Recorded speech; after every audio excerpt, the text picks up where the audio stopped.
berkumpul lagi untuk melaksanakan tausiah yang ke berapa nih?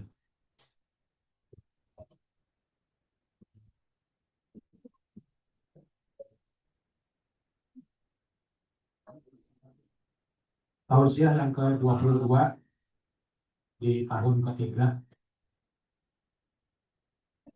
Dan hari ini kita bertemu lagi dengan Ustadz Dedi Irawan yang sudah kita booking 2 bulan yang lalu. Memang sulit untuk membooking beliau. Malah katanya tanggal 24 besok ya, di Bogor di tempatnya kawan kita John Mokhtar di Bang Kopim. Nah, kita hari ini punya topik lepas derita menuju bahagia atau istilah kerennya move on, ya. Jadi nanti Pak Ustadz yang lebih menjelaskan. Pertama, alhamdulillah terima kasih kepada Dr. Muzi, Mas Hendra yang telah menyiapkan tempatnya. Dan luar biasa hari ini kita dibuka dengan mencicipi hidangan, ya. Biasanya belakangan tapi ini diberikan di depan, ya. Rupanya Pak Yudi ini yang memulai tadi sotomi dari dihidangkan dan sebagainya. Baik, sebelum kita mulai, saya silakan Mas Hendra sebagai tuan rumah untuk menyampaikan sedikit pembukaan. Assalamualaikum warahmatullahi wabarakatuh. Alhamdulillah kita bisa kumpul lagi di sini, Om, Tante, teman-teman Mama, teman-teman SMA 6 angkatan 79. Bagi yang belum kenal, saya Hendra, anak tunggal Ibu Ziamah Muluk. Mengucapkan selamat datang bagi yang pertama kali datang ke sini dan selamat menikmati dan selamat meresapi materi dari Ustadz Dedi. Sekian, Assalamualaikum warahmatullahi wabarakatuh.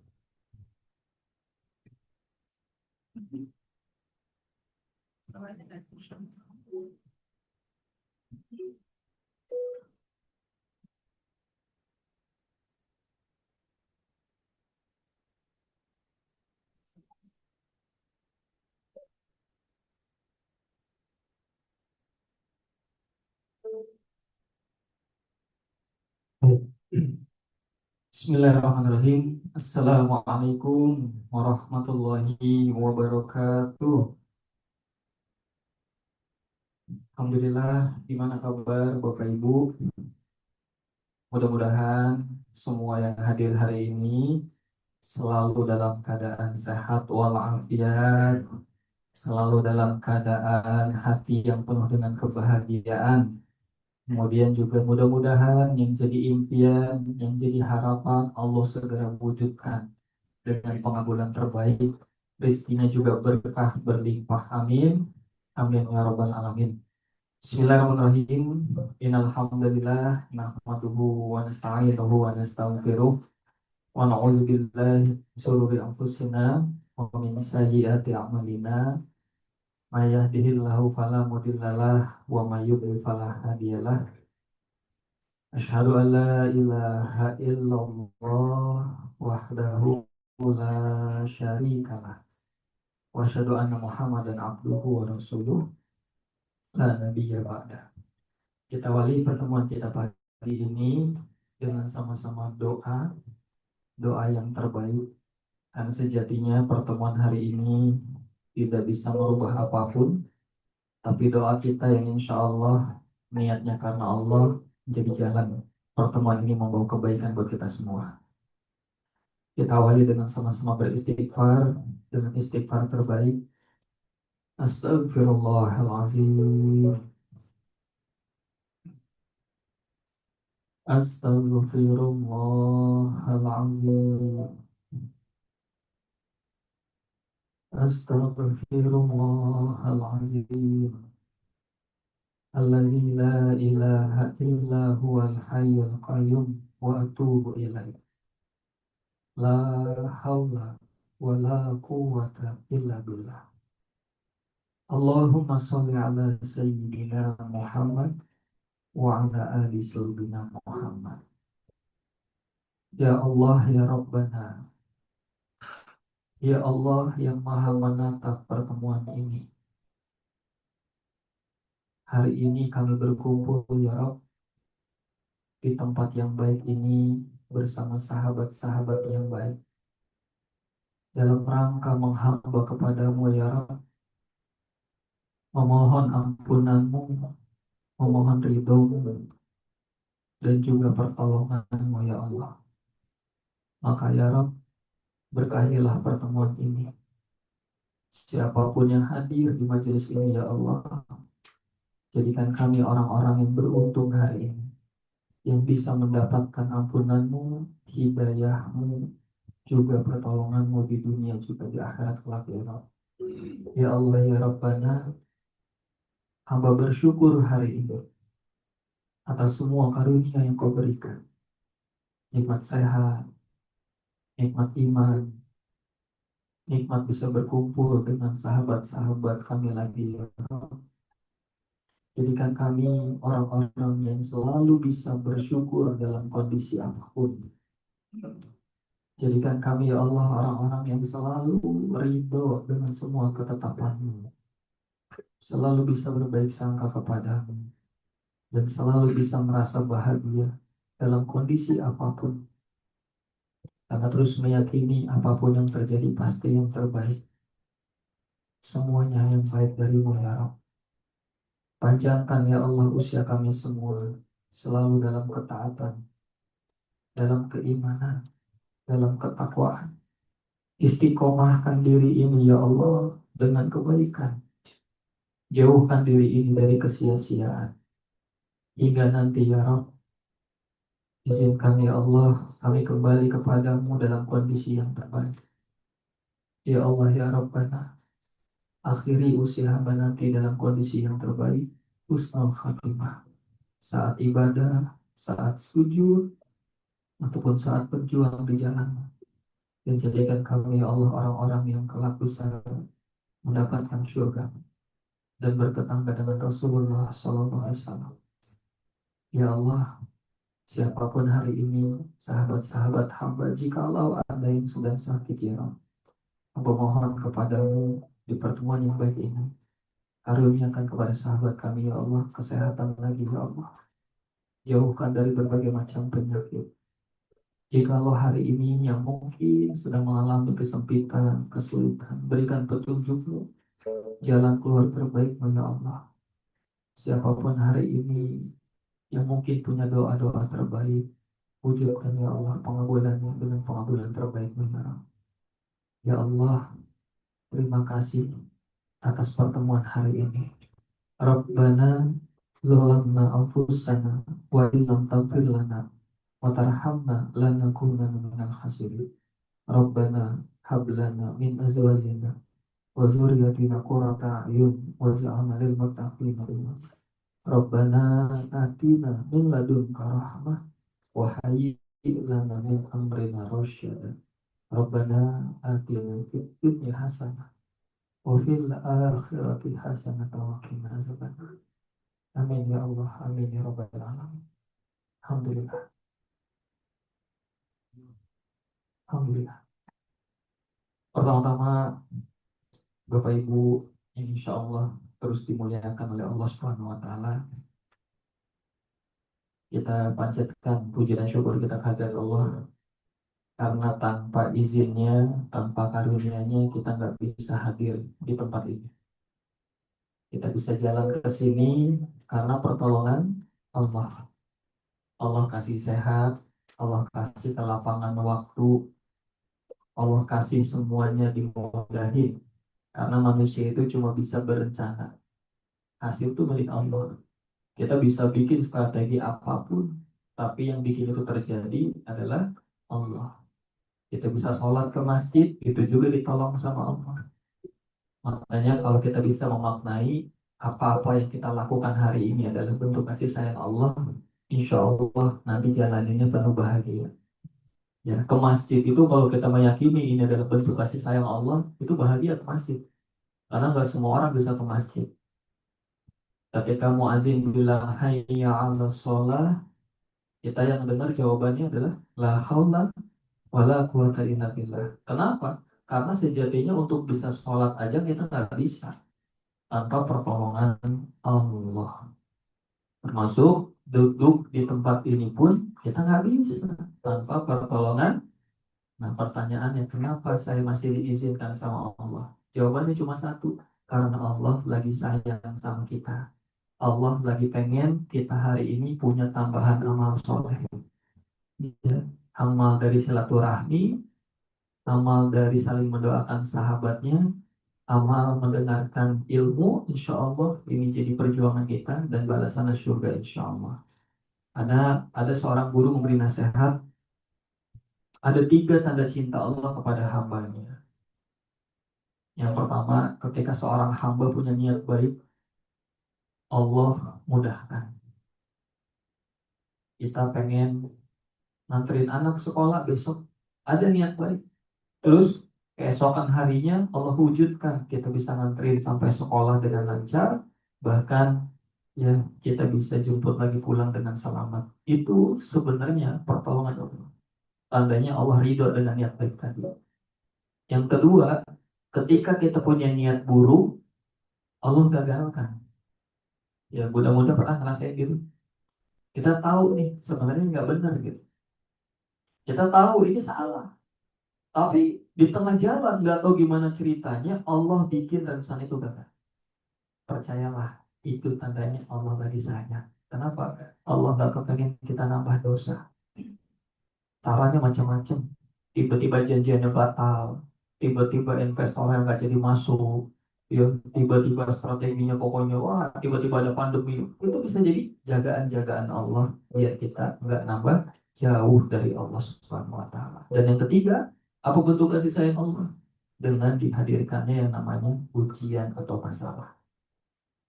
Ya, masalah itu sebenarnya undangan Allah kepada seorang hamba untuk kembali menghamba. Karena banyak manusia yang hidupnya kalau lempeng-lempeng aja, bahagia terus, banyak susah lupanya. Ya sholatnya mulai biasa, ditunda-tunda. Tapi kalau pas usahanya lagi macet, wih, ya Allah, gini lagi. Baru ya Allah aja udah getar hatinya. Jadi masalah itu undangan Allah. Tandanya Allah lagi perhatian. Jadi kalau kita selalu berbaik sangka sama Allah, semuanya baik. Insya Allah, walaupun belum terlihat baik, percayalah pada akhirnya semua akan baik-baik saja. Ini kajian kita di bulan yang lalu ya. Jadi baik sangkalah semuanya akan bahagia. Insya Allah. Karena bahagia itu pilihan hati. Salawat dan salam juga terus kita curahkan kepada Nabi kita Nabi Muhammad Sallallahu Alaihi Wasallam, juga kepada keluarganya, sahabatnya, para pengikutnya, dan insya Allah kita semua yang duduk di majelis ini adalah umat-umatnya yang kelak mendapatkan syafaatnya. Amin. Ya, ayo bunda semua, hari ini temanya adalah move on. Ya, move on ini bagaimana kita bisa terus menatap masa depan dengan hati yang penuh kebahagiaan. Banyak orang yang tidak bahagia, banyak orang yang tidak bisa sukses. Pasti udah sukses, Mas Dedi. Ya, berarti bisa lebih sukses sebenarnya. Kalau dia bisa move on. Ibarat mobil, Pak. Kita ini senang dengerin motivasi, betul? Itu kalau mobil senangnya digas tuh. Tapi lupa rem tangannya masih ditarik. Nah, banyak orang begitu tuh. Udah ngikutin training ini, pelatihan ini, konsultasi sama coach terkenal. Kok nggak jalan-jalan? Bisa jadi bukan karena kurang gasnya, Pak. Tapi rem tangan yang masih ditarik. Apa itu rem tangan? Kisah masa lalu yang belum kita lepas dari situ semua. Kita badannya di sini, tapi pikirannya di masa lalu, betul? Gara-gara dia nih mas, usaha saya gagal. Oh, gara-gara orang itu, saya jadi begini. Akhirnya apa? Nggak bahagia. Padahal bahagia itu syarat biar kita jadi orang sukses. Rumusnya gini bu, barang siapa yang bersyukur, nikmatnya ditambah. Itu rumus yang benar. Jadi syukur dulu, baru nikmatnya ditambah. Itu sunatullah. Bukan nikmat ditambah dulu, baru syukur. Itu kebalik. Sukses dulu Mas Dedi, baru bahagia. Itu kebalik Pak. Padahal bahagia dulu, baru bisa sukses. Karena sukses itu efek dari yang namanya bahagia. Ini sunatullah.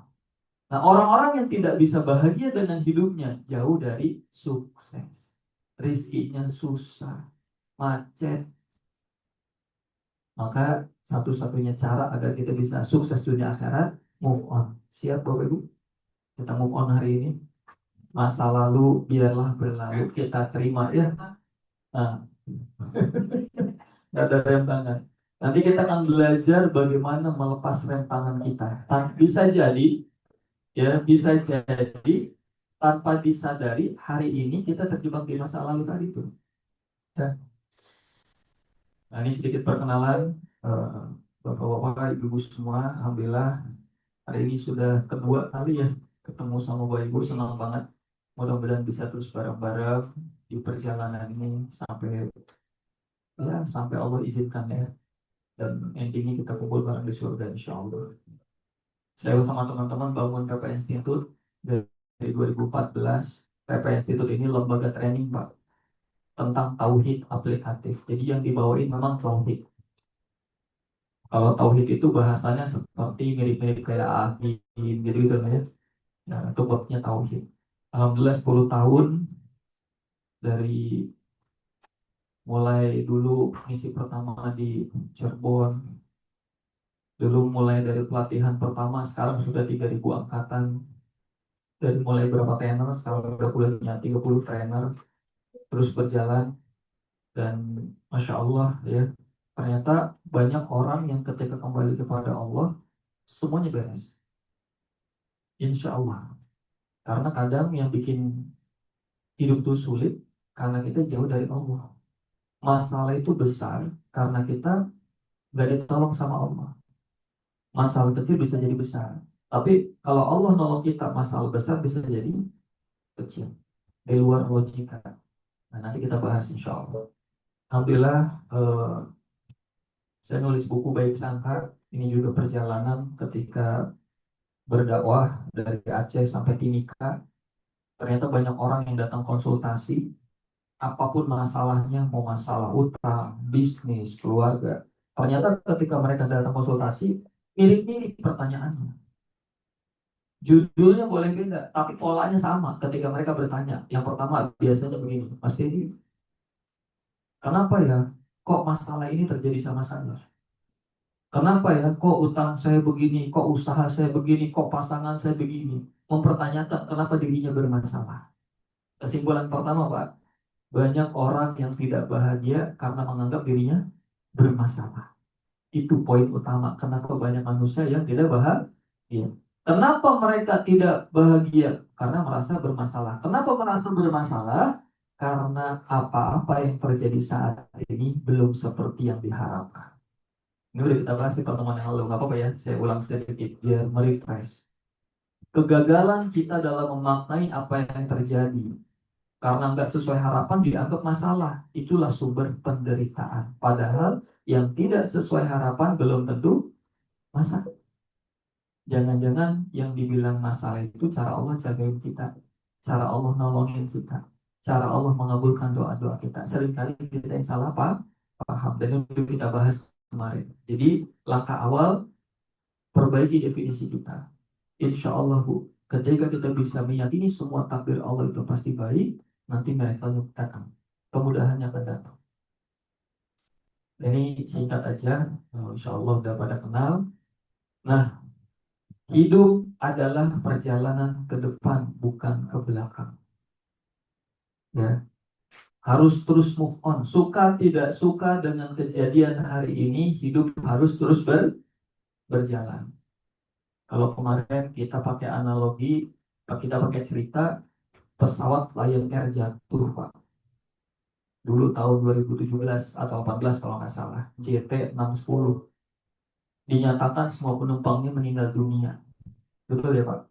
Ternyata setelah beberapa hari, ada wartawan berhasil mewawancarai satu penumpang yang selamat.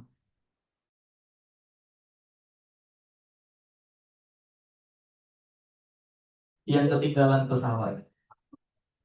Betul? Nah, sekarang kita gali lagi. Kenapa dia ketinggalan pesawat?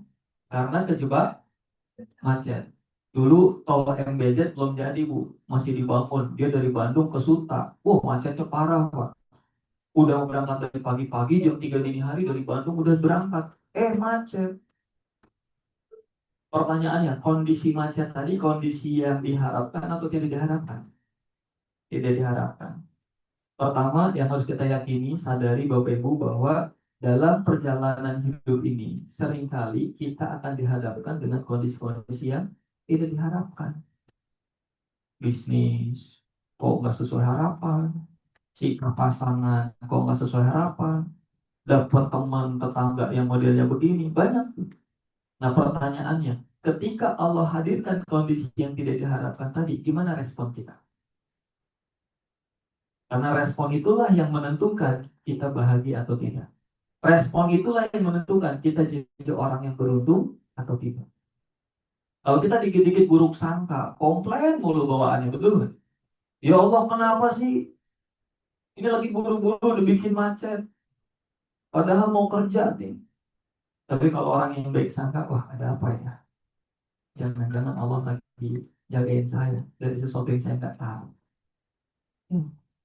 Suka nggak suka dengan kondisi macet itu? Terus berjalan episode hidup kita. Terus berjalan. Sampai bandara, ditinggal pesawat. Makin emosi Pak. Beli tiket sendiri, emosi lagi. Terbang tuh. Nyampe juga di tempat yang dituju. Di situ dia bingung. Lah mana teman-teman saya yang kemarin? Yang kemarin. Yang tadi pagi udah berjalan duluan. Kok nggak ada? Setelah dicari, dapat informasi bahwa pesawat yang ditumpangi oleh kawan-kawannya jatuh dan semuanya meninggal. Bayangin Bu, Pak, kalau kita di posisi orang tadi yang tadinya udah marah-marah, nggak nerima kenyataan, endingnya ternyata lagi diselamatin. Gimana perasaan kita? Sering kita begitu, Pak. Iya ya, kalau dulu saya nggak digituin, saya nggak kayak gini. Dan akan selalu begitu. Iya ya, kalau tadi nggak begini, saya nggak begini. Iya ya, kalau tadi nggak dimacetin sama Allah, saya nggak ada. Iya ya, kalau bisnis saya nggak digagalin sama Allah, mungkin kerugian saya lebih besar lagi. Nah, seringkali Bapak Ibu memang ujian kita adalah ujian meyakini, yakin sama Allah, berbaik sangka. Kalau kita bisa berbaik sangka, hati tenang, pertolongan itu datang. Bapak Rizky mau gak usah khawatir, semua udah dijamin sama Allah, betul? Yang penting bukan banyaknya, tapi jadi amal soleh nggak ikhtiarnya. Ternyata hidup ini tentang bagaimana banyak amal soleh, bukan amal salah. Saya kemarin beberapa waktu yang lalu buka Facebook, buka Facebook, ketemu satu nama teman lama saya Pak, waktu di SMK Farmasi. Saya dari farmasi, belajarnya obat. Tapi teman saya ini udah meninggal. Saking rindunya saya Bu, saya klik dong. Pengen apa ya? Ya pengen lihat lagi lah wajahnya, momen-momen spesial. Saya klik, terus saya scroll status-status lamanya. Saya baca, pada saat baca, saya merenung. Saya nanya ke Allah. Saya bilang, ya Allah, waktu dia nulis status yang ini, dia sadar nggak ya? Besok udah nggak ada. Terus pas nulis status yang ini, dia tahu nggak ya bulan depan udah nggak ada. Terus pas nulis status yang paling lama, dia tahu nggak ya tahun depan udah nggak ada. Dan seandainya dia tahu, saya balikin ke saya, seandainya saya tahu besok nggak ada, apa yang saya lakukan? Apakah saya masih malas-malasan? Apakah saya masih mikirin masa lalu yang nggak karuan? Mikirin dendam, sakit hati, kecewa yang nggak beres-beres? Apakah itu? Ternyata Bapak Ibu, setelah direnungi, banyak di antara kita yang terjebak di masa lalu, akhirnya kita nggak melakukan apa-apa. Nggak mengambil pelajaran dan nggak melakukan perbaikan. Hanya menyesal, menyesal, dan menyesal. Banyak sedih. Bapak Ibu hati-hati. Kalau kita terlalu menyesali masa lalu, sedih, marah sama orang, itu berdampak kepada kesehatan. Pasien Pak, Bu, yang dia sakitnya tiba-tiba itu bukan karena fisik, tapi penyebab utama sakit fisik kita biasanya adalah psikis, emosi. Saya belajar ada kelas healing Bapak Ibu, spiritual, emosional, freedom teknik. Ini menggabungkan 20 teknik pengobatan yang punya kesimpulan satu. Emosi Bapak Ibu menentukan sehat apa enggak kita. Ada orang waktu saya ngisi di Bengkalis, habis ngisi kelas, tiba-tiba ada peserta bilang, Mas Dedi, ini ada satu orang tuanya alumni, tiba-tiba nggak bisa jalan. Tiba-tiba. Habis disuntik meningitis, dia seminggu lagi mau umroh, tapi tiba-tiba nggak bisa jalan. Kenapa Mas Dedi? Coba kita lihat yuk, Bismillah kita tengok yuk. Waktu itu malam-malam Pak, jam 10 malam, habis acara soalnya. Nyampe di sana, si bapak tadi lagi tiduran aja di tempat tidur. Terus saya samperin, Pak, bapak kenapa? Kendala pertama, beda bahasa. Di Bengkalis itu Melayunya Melayu Upin Ipin, Pak. Mirip tapi beda. Akhirnya dibantu sama anaknya diterjemahin. Singkat cerita, karena waktunya udah malam, saya langsung tembak. Kenapa? Karena berdasarkan yang saya pahami, bahwa sakit seseorang itu 80% penyebabnya adalah masalah hati. Saya langsung bilang ke seorang ini, Mbak, boleh nggak? Di sini keluarga besar berapa orang? Sekian belas Mas Dedi. Oke. Sekian belas itu bisa nggak dipanggil malam ini ke tempat ini? Ngumpul bareng. Semuanya ngeriung kayak gini, Pak. Terus saya bilang, Bapak Ibu, Bismillah. Ini kita ikhtiar. Bisa jadi Bapak ini sakit bukan karena apa-apa. Saya khawatir Bapak ini sakit karena punya masalah dengan yang ada di sini. Saya pengen malam ini semua temui si Bapak tadi. Yuk, minta maaf dan saling maafin. Yang lalu biarlah berlalu. Kasihan.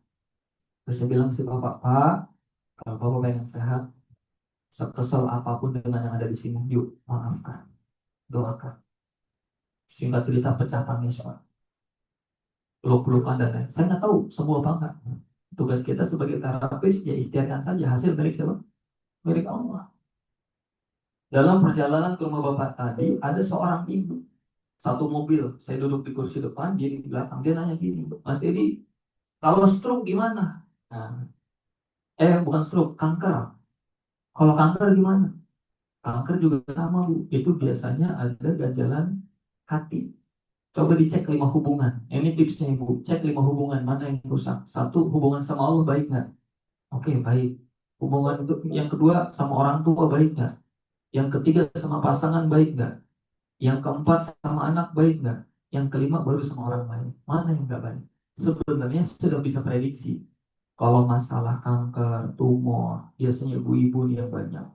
Itu ganjalannya nggak jauh Pak. Biasanya pasangannya.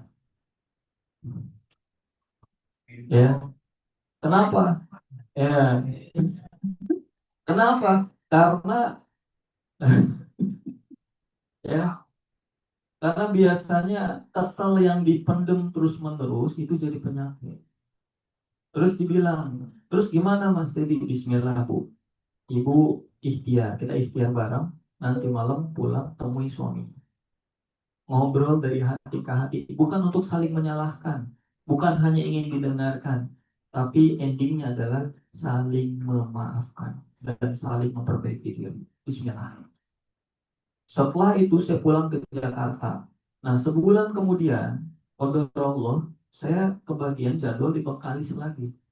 Bengkalis itu Bu, dari Pekanbaru, jalan daratnya masih 3 jam plus 1 jam nyebrang laut. Itu Bengkalis, ada pulau di situ. Nah, bulan depannya saya ke sana lagi, langsung isi 2 acara. Kelas PPA, Pola Pertolongan Allah. Yang kedua, kelas PPA for Healing. Kita ada kelas healing juga.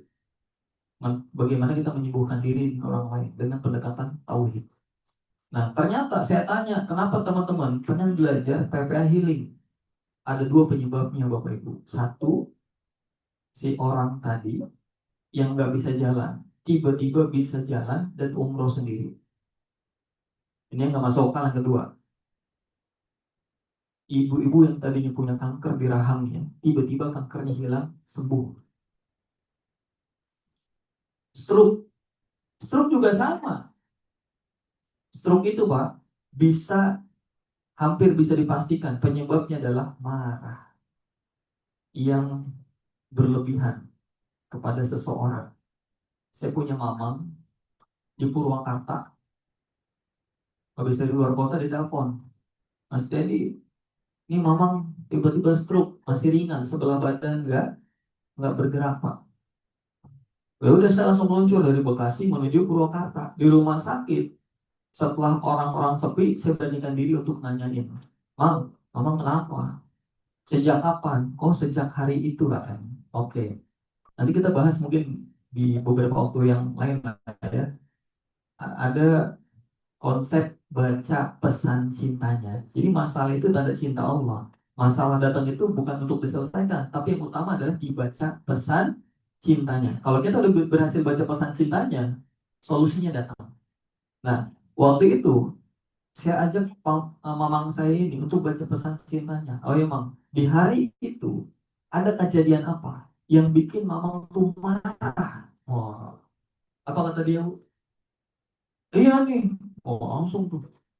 Teman mamang nih nggak tahu diri, udah dipinjemin uang, nggak bayar-bayar, dilaporin ke polisi, nyerang balik, emosi Pak. Apa yang terjadi? Stroke. Terus saya tanya, mamang mau sembuh nggak? Mau. Syaratnya cuma dua. Berapa syaratnya Pak? Satu, ikhlasin utangnya. Dua, maafin orang. Berat? Berat Pak. Kalau kita kalau kita berat. Tapi kalau kita masuk zona tauhid, nggak ada berat.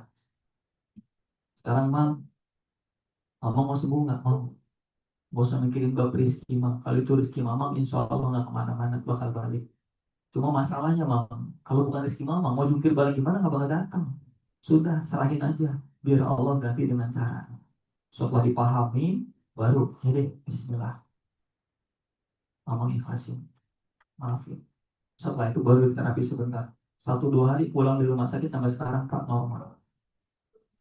Ini kenapa saya tampilin materi ini, Bapak Ibu, ya bisa jadi ini yang bikin kita hari ini gampang sakit. Bisa jadi ini juga yang menghambat kesuksesan kita, pertolongan Allah, kemudahan dalam hidup. Karena banyak penderitaan-penderitaan di masa lalu yang bikin kita fokus ke situ, dan tidak memaknai itu sebagai bentuk kasih sayangnya Allah. Kita lanjut ya. Nah, Bismillah kita pelan-pelan. Sulit move on. Kenapa sulit move on? Banyak di antara kita yang hidupnya di masa lalu, selalu melihat ke belakang sehingga lupa dengan yang ada di depan. Lagi sama anak, tetap aja tuh mikirin masa lalu. Anak main sendirian, kita ngelamun ya, bengong. Ya ini sering ngelamun, hati-hati, berbahaya. Itu ciri-ciri orang yang biasanya hidupnya di masa lalu, bukan di masa kini. Ya. Nah, pikiran akan mempengaruhi perasaan. Apa yang Bapak pikirin terus. Nah, kalau yang dipikirin yang gak enak, gak enak, gak enak, gak enak, maka kondisi hatinya gak enak. Dan ini berdampak kepada tingkah laku kita, kebiasaan kita, perbuatan kita. Kalau ini terus-menerus, ini bisa berdampak ke banyak hal. Bisnis yang nggak maksimal, apa-apa yang kita kerjain juga nggak jalan. Kenapa? Karena pikiran kita mikirin yang nggak seharusnya dipikirin. Gitu. Nah, kalau ini sudah jadi masuk ke dalam perasaan kita, emosi kita yang sudah terganggu, Bapak Ibu, ini khawatirnya perilaku yang kita hari ini cerminkan atau kita tampilkan itu efek dari kondisi hati yang nggak baik, yang itu didominasi dengan pikiran-pikiran yang kurang baik. Apa buktinya?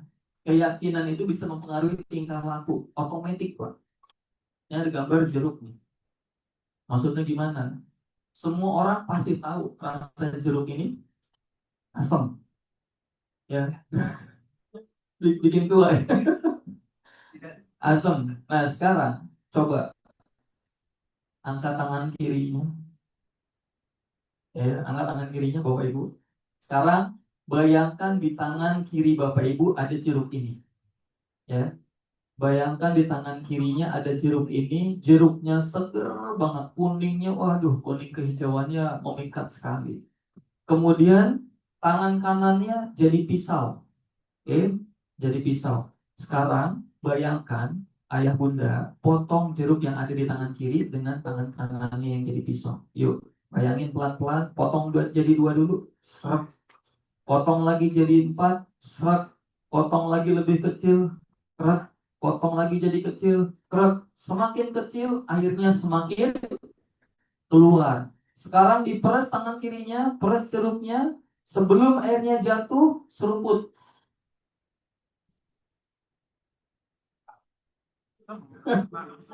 Ah, asem Pak? Asem ya? Pertanyaannya jeruknya ada nggak? Hati-hati, hati-hati. Pikiran kita mempengaruhi keyakinan dan itu akan mempengaruhi respon kita terhadap kehidupan. Jeruknya nggak ada Pak, cuma di bayangan kita. Coba kalau yang di bayangan kita yang gak enak terus di masa lalu, itulah yang terjadi hari ini. Kita menjadi orang-orang yang serba pesimis, banyak khawatirnya, trauma gak hilang-hilang. Saya nggak bisa begini mas, takut begini, selalu begitu. Karena dia punya keyakinan yang salah. Padahal kalau dia bisa keluar dari situ, oh Masya Allah, bisa jadi kesuksesannya berlipat-lipat. Rizkinya berlimpah lagi. Nah sekarang, bagaimana menanamkan pikiran yang baik? Penyebab sulit move on, satu, tidak bisa menerima apa yang sudah terjadi. Dipikirin terus, Pak. Seandainya aja dulu nggak begini nih Mas jadi kejadiannya, saya nggak mungkin begini nih. Wah, sulit move on. Yang kedua, tidak bisa memaafkan diri dan orang lain. Ini mas, kalau nggak ada orang ini tuh saya udah jadi miliarder. Gara-gara orang ini nih usaha saya hancur. Oh, ya Bu. Orang-orang yang seperti ini biasanya nanti sulit move on. Baru mendengar namanya, hati udah sempit, sakit, gitu ya. Apalagi ngomongin orang yang udahlah. Yang ketiga, hati-hati. Ini yang tanpa sadar sering kita lakukan juga. Kita terlalu banyak melabel diri. Melabel diri. Kita bahas satu persatu insya Allah. Satu, tidak bisa menerima apa yang sudah terjadi. Apa ciri-cirinya? Nah, ciri-cirinya kita sering bilang begini. Kenapa semua harus terjadi? Seandainya saja, itu hati-hati itu. Ya, Bapak Ibu, mulai hari ini yuk kita mulai menerima. Apa namanya? Menerima, ridho. Karena kalau kita ridho, nantinya Allah ridho. Rasulullah SAW menyampaikan dalam sebuah hadis, jika Allah mencintai seorang hamba, Allah akan mengujinya. Allah akan kasih dia masalah. Kalimatnya, jika Allah mencintai seorang hamba, Allah akan mengujinya. Jika dia ridho, lihat nih kalimatnya keren banget. Jika dia ridho, maka Allah akan ridho. Jika dia tidak ridho, nggak nerima dengan semua yang sudah terjadi, buruk sangka sama Allah, maka Allah akan murka. Seringkali Pak, Bu, masalah kita makin gede, bukan karena masalahnya yang gede, tapi kitanya yang belum ridho. Padahal kalau kita bilang begini sama Allah, ya Rob, Bismillah, mulai hari ini, apapun yang terjadi di masa lalu hamba ridho. Bu, nanti disitulah turun yang namanya pertolongan Allah. Allah ridho. Bagaimana caranya biar mudah ridho? Satu, selalu berbaik sangka. Meyakini apa-apa yang terjadi adalah yang terbaik. Ibnu Athaillah menjelaskan dalam kitab Al-Hikam. Apa kata beliau? Agar masalahmu terasa ringan, engkau harus mengenal siapa yang memberimu masalah. Dia adalah Allah, Zat yang tidak pernah salah menetapkan takdir kepada hamba-hambanya.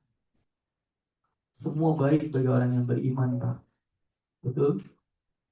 Kata Umar bin Khattab apa? Aku tidak pernah tahu mana yang terbaik untukku. Apakah kondisi lapang, apakah kondisi sempit. Yang aku tahu, Allah mencintaiku. Dan gak mungkin ngasih yang buruk-buruk. Pasti yang terbaik. Dan Rasulullah juga mengatakan dalam hadis yang lain.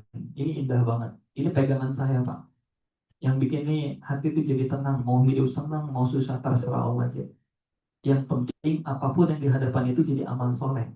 Jadi sebenarnya Bapak Ibu, hidup ini bukan tentang saya jadi apa, saya sebagai apa, itu hanya cerita. Tapi tujuan utamanya adalah cerita itu bisa jadi amal soleh atau enggak. Itu endingnya, Pak. Bukan tentang banyak atau sedikit, dikenal atau enggak dikenal. Itu cuma ceritanya aja.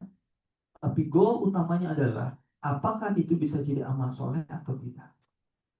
Makanya Rasulullah SAW mengatakan dalam sebuah hadisnya, bisa merinding kalau cerita hadis ini.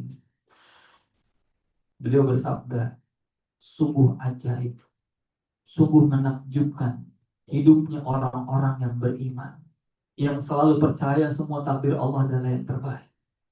Semuanya akan baik bagi dirinya. Kenapa kok bisa baik? Rasulullah mengatakan, jika ia diberi kelapangan, maka dia bersyukur.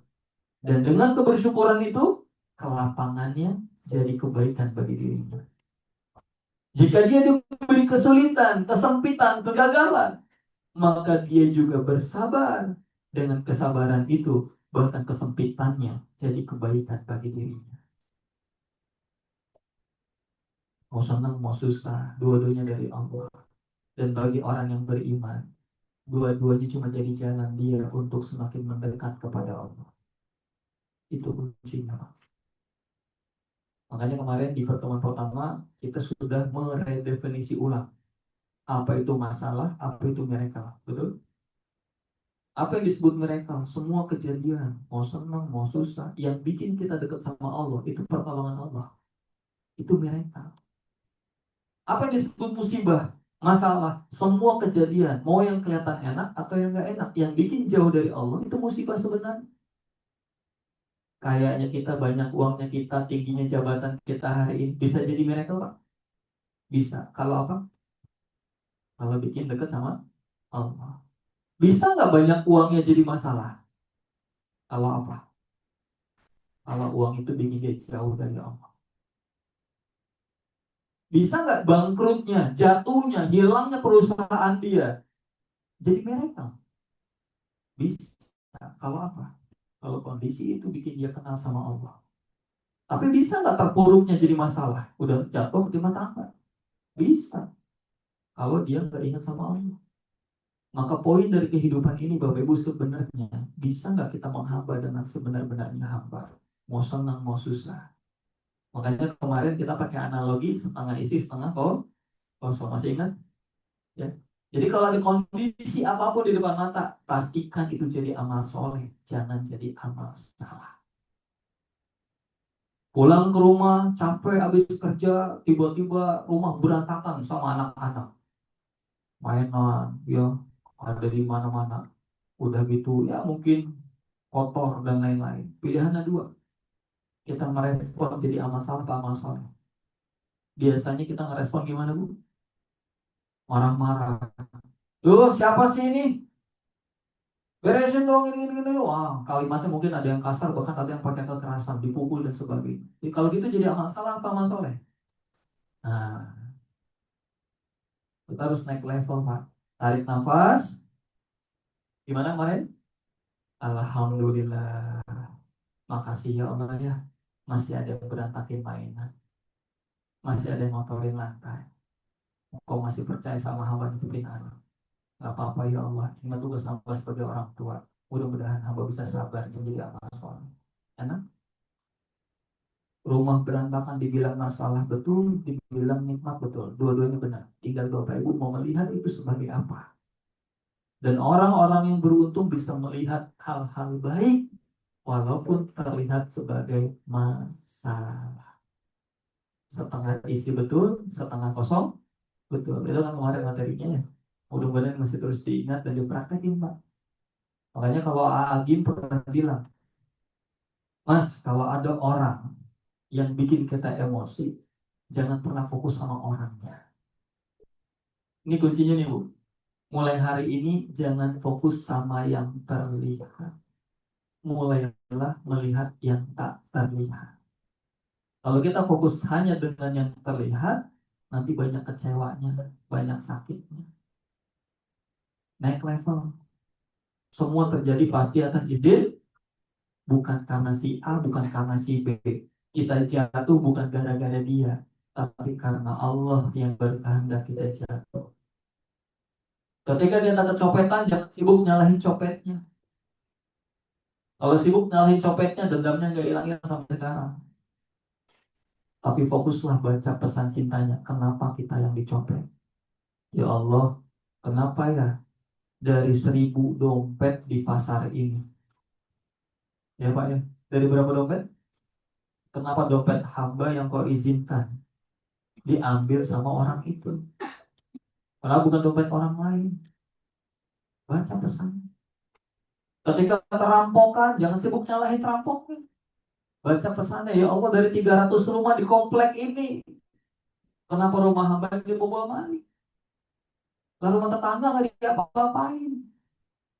Ya Allah kenapa ya dari sekian banyak perusahaan di Indonesia, kenapa perusahaan saya yang dibikin jatuh saat pandemi? Padahal perusahaan lain banyak yang enggak. Kenapa-napa? Maka kalau orang-orang yang terus melihat Bapak Ibu yang tak terlihat, maka semuanya semakin terlihat. Jalan keluarnya, kedamaiannya, kebahagiaan. Tapi orang-orang yang selalu melihat yang terlihat, biasanya nanti masuk yang kedua nih. Ini hadis yang tadi, ya. Jadi keajaiban dari menerima. Jadi mulai hari ini kita terima semuanya. Bagaimana mudah menerima? Kuncinya baik sangka. Contoh, dulu waktu kita kecil, kita pernah sakit. Nah, orang tua kita, yang namanya orang tua sayang sama anak. Biasanya Bu, orang tua udah nyiapin obat. Rasa obat gimana Pak? Pahit. Waktu kecil, kita lari-lari tuh, gak mau minum obat. Gak mau, pahit, gak mau. Sampai lari-lari. Tapi yang namanya orang tua sayang nih sama anaknya, pengen anak segera sembuh, dikejar anaknya, ditangkep, dipegang tangannya, dipegang kakinya, dipencet hidungnya gitu ya Bang. Diminumin obatnya, suka nggak suka, nih makan, kan gitu. Singkat cerita, habis minum obat, si anak tadi sakitnya sembuh atas izin Allah. Kemudian dia mulai berpikir, oh iya benar juga ya, yang diberikan orang tua nggak mungkin salah. Nggak mungkin orang tua itu memberikan yang buruk-buruk, pasti yang terbaik. Setelah kita memahami kondisi itu, lihat, akan ada masa ketika kita dapat sakit yang sama, kita malah yang minta obat yang ke ibu kita. Betul nggak betul? Ma, obat yang kemarin mana? Sekarang pertanyaannya, kenapa si anak tadi udah bisa menerima pemberian ibunya apapun itu? Karena si anak tadi sudah berbaik sangka bahwa pemberian ibunya pasti yang terbaik. Bu, itu baik sangka sama ibu aja bisa begitu. Gimana kalau baik sangkanya sama Allah yang maha baik, yang maha cinta? Maka kita akan siap menerima kepahitan-kepahitan yang mungkin dihadirkan sama Allah. Karena kita sadar kepahitan hidup itu bisa jadi obat untuk hati kita yang hari ini sedang sakit. Jadi kunci biar hidup baik sangka. Yang kedua, tidak bisa memaafkan orang lain, diri dan orang lain. Nah, ciri-cirinya apa? Kita sering bilang begini, seandainya tidak bertemu dengan orang itu, pasti semua tidak akan terjadi. Artinya kita sering kali menyalahkan orang lain. Bu, semua terjadi atas izin, kita balikin ke rumus tauhid dulu nih. Semua yang terjadi atas izin Baik itu yang terlihat baik maupun yang terlihat buruk, keduanya pasti terjadi atas izin Allah. Satu Indonesia berencana bersatu ingin menjatuhkan Bapak Ibu. Ketika Allahnya nggak berkenan, Allahnya nggak ngizinin, bisa terjadi? Nggak bisa. Artinya apa? Sekecil apapun keburukan yang terjadi kepada kita hari ini, itu pasti atas izin Allah. Berarti pada hakikatnya, siapa sejatinya, siapa sesungguhnya yang bikin kita sukses? Allah. Yang bikin kita banyak uang, bahagia, gagal, hilang, semuanya rencana Allah. Bukan karena si A, si B, si C, bukan. Ya Bu, hanya saja, nah itu catatannya, hanya saja itu akan aneh kalau terjadi hari ini tanpa sebab akibat. Betul Pak? Misal nih si Bapak dengan Pak siapa?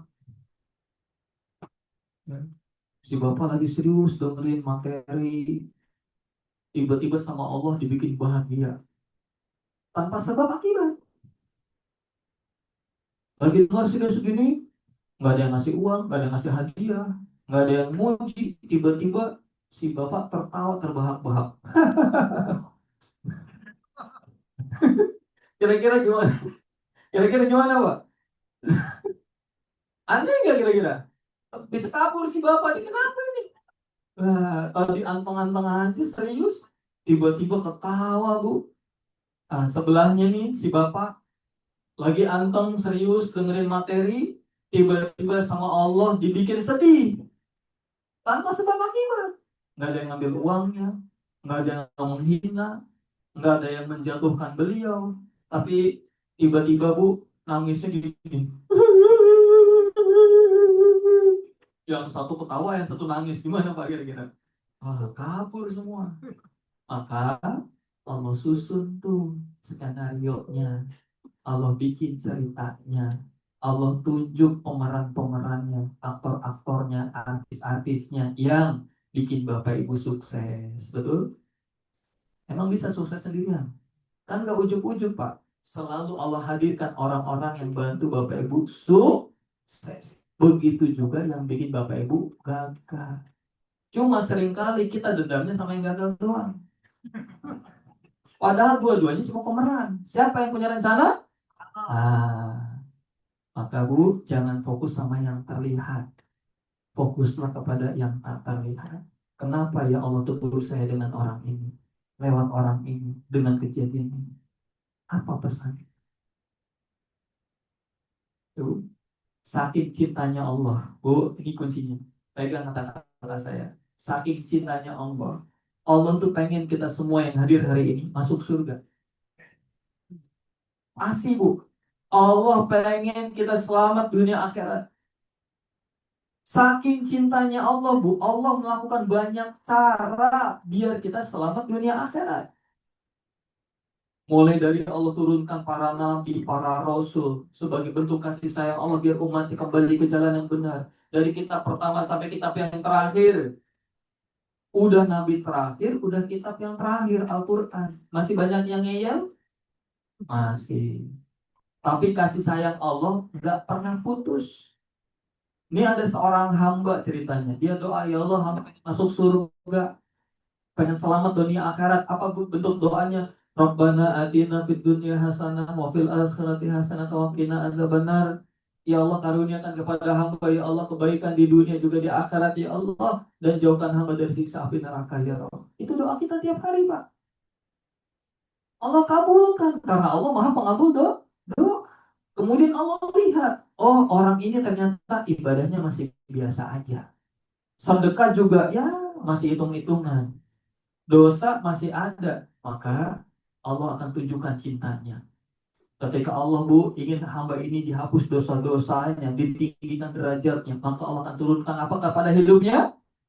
Nah itu. Makanya ujian itu tanda cinta Allah. Karena sekadang sholat kita tuh nggak cukup buat kita masuk surga.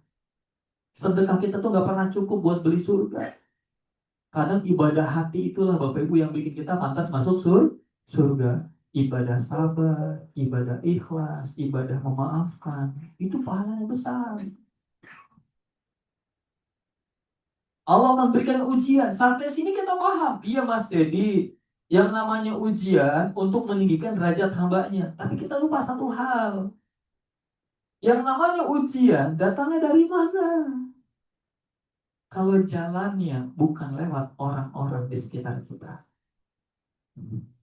Ya Bu, tiba-tiba dititipin pasangan yang nyebelin.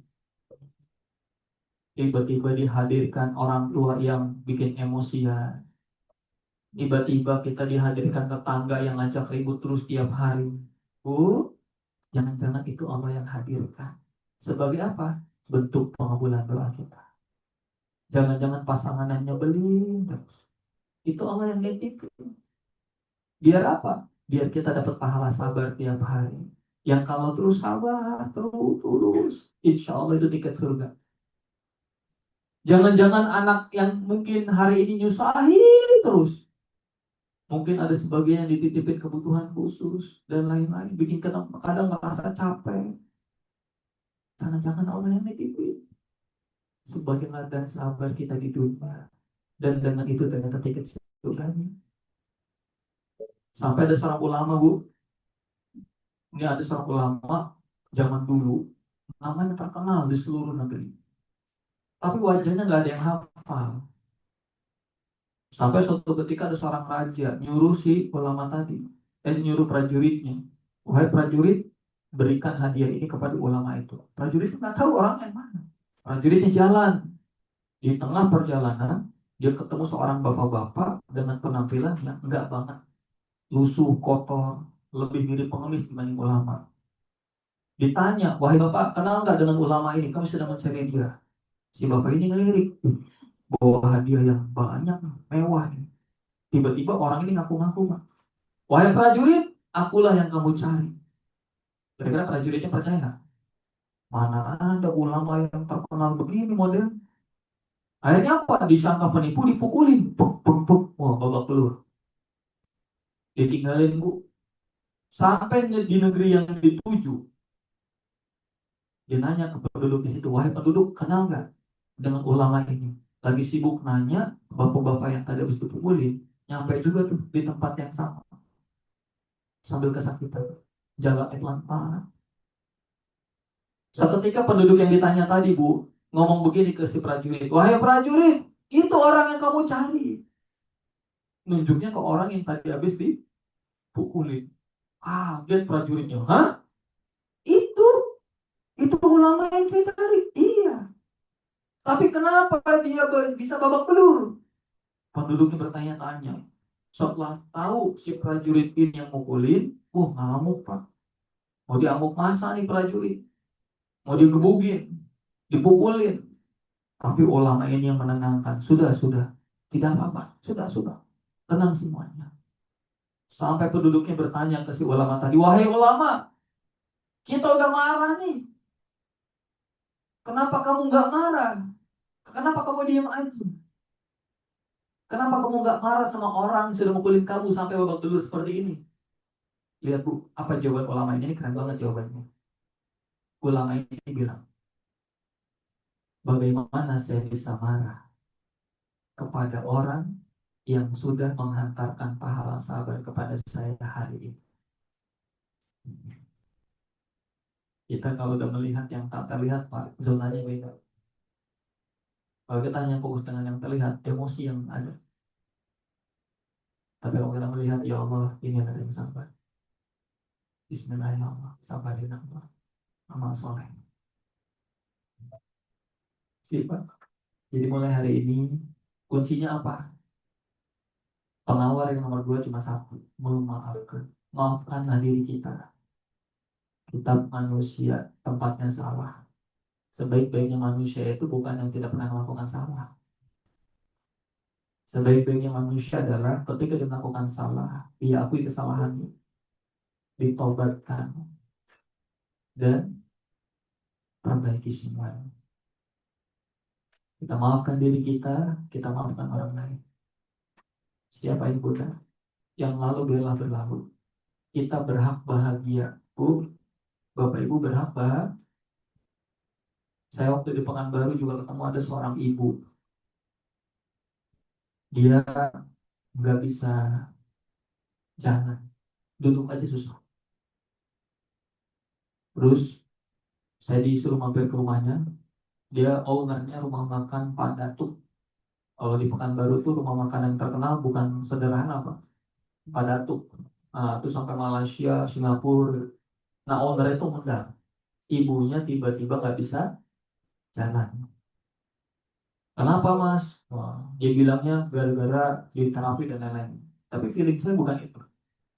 Oke, saya boleh ketemu ibunya. Kemudian saya ketemu sama ibu itu.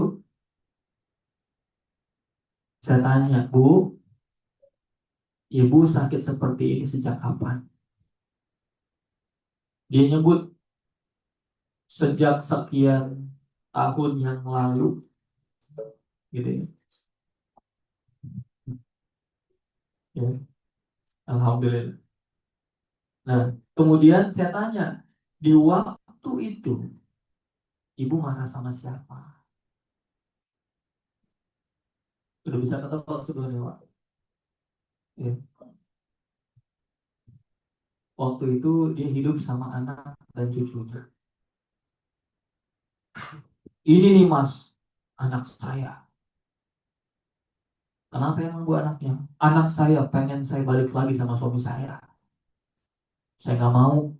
Dia udah begini, begini, begini. Maksud anaknya baik nggak? Baik. Cuma kadang bu, maksud baik anak itu nggak ketata sama ibunya, sama orang tua. Akhirnya dia marah sama anaknya, sakit. Saya panggil si Mas, yang Mas ini. Ternyata ibu sakit karena dia merasa nggak nerima dengan saran itu. Sekarang yuk minta maaf dulu.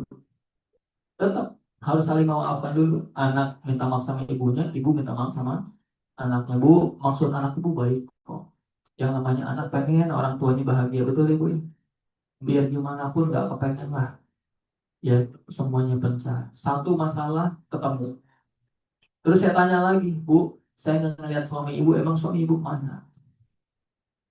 Oh, langsung dia nyebutin marahnya sama suami. Oh, saya tuh begini, dia tuh begini, begini, begini, begini, begini, begini. Bu, ibu mau sembuh nggak? Mau mas, maafin suaminya. Oh, enakan dia mas. Oh, itu ya kita sering gitu nggak bu? Kalau disuruh maafin enakan dia. Tidur dulu bu, tidur dulu. Saya mau tanya, enaknya di sebelah mana? Jangan-jangan ibu yang katanya bilang enakan dia, jangan-jangan bu yang kita pikirin orang yang terus menerus setiap hari, sekarang udah nggak mikirin kita. Enaknya di mana? Ibu yang sakit. Ibu berhak bahagia. Ibu berhak sehat menikmati hidup. Sudah. Lepaskan masa lalu. You move on. Move on. Semua ada pesannya. Kira-kira kenapa Allah uji kita lewat pasangan? Cari itu, perbaiki itu. Insya Allah mudah bagi Allah balikan lagi suami. Ya, nanti kali kita bahas percepatan cintanya. Emang ini butuh apa satu sesi lah ya. Baca pesan. Kita belajar nanti dari kisah Nabi Yunus. Nabi Yunus tuh ketika di dalam perut ikan, ketika dia dikasih masalah, dia nggak fokus nyari solusi, nggak fokus nyari jalan keluar, tapi dia baca pesan cintanya. Makanya ditolongin sama Allah keluar dari perut ikan. Akhirnya apa? Saya bilang, Bu, ibu nggak usah memaafkan. Boleh nggak hari ini saya ajak untuk mencoba memaafkan? Masih berat Mas Dedi. Oke. Kalau belajar mencoba memaafkan, diperhalus. Sampai akhirnya mau, Pak. Nah, saya pengen cari biar dia mau maafin tuh apa ya? Saya lagi cari sambil mikir terus, Pak. Tiba-tiba cucunya lewat, Pak. Masih kecil. Lari. Saya pancing. Bu, saya mau tanya. Ibu mau nggak ketika nanti cucu ibu nikah, ibu masih ada? Mau. Kalau ibu pengen itu terjadi, ibu harus sehat. Dan cara sehat itu move on. move on. Jangan larut di masa lalu. Ibu harus bangkit. Ayo bangkit. Ketika dipancing sama anaknya bu, sama cucunya, oh semangat lagi tuh. Oke deh mas, Bismillah, saya mau maafin. Kalau itu selesai pak, tinggal nunggu waktu aja insya Allah. Di terapi sebentar, kemudian saya waktu itu jalan dulu kemana gitu di daerah situ juga ada kelas juga. Setelah mau pulang, sama anaknya disuruh mampir lagi. Yang bikin saya senang pak, ketika saya mampir disuruh nginep di situ, pas pagi bangun ibunya udah bisa duduk di balkon di lantai 2 sambil berjemur. Dan yang paling membahagiakan wajahnya pak, lebih ceria, lebih bahagia. Beda sama sebelumnya kayak sedih, murung. Saya bilang saya senang banget sih. Maka yuk kita move on dari masa lalu. Sudahlah yang lewat sudah lewat. Jangan-jangan mereka tuh cuma pemainnya doang. Yang punya rencana siapa? Allah. Bismillah ya. Nah, yang ketiga yang bikin kita sulit move on. Namun sebelum itu ini ada kutipan juga dari Rasulullah, hadis Nabi, hadis riwayat Tabrani. Maafkanlah, niscaya kamu akan dimaafkan oleh Allah. Sayang yang di bumi, maka yang di langit akan menyayangi Bapak Ibu. Allah. Saya coba deh Bapak Ibu, banyak kisah yang menjelaskan. Kita ini bisa masuk surga bukan karena ibadah. Yes, salah satu faktornya ibadah betul, tapi bukan karena itu faktor utamanya. Ya. Yang bisa menyelamatkan kita cuma dua, ampunan Allah sama rahmat Allah. Ya Pak. Ya? Orang kalau udah dapat dua ini Bu, Pak, Masya Allah, selamat dunia akhirat. Ada kisah pelacur, betul? Ketika dia nolong seekor anjing, turun rahmat Allah. Ada seorang pembunuh yang udah 99 orang, pernah dengar kisah ini Pak?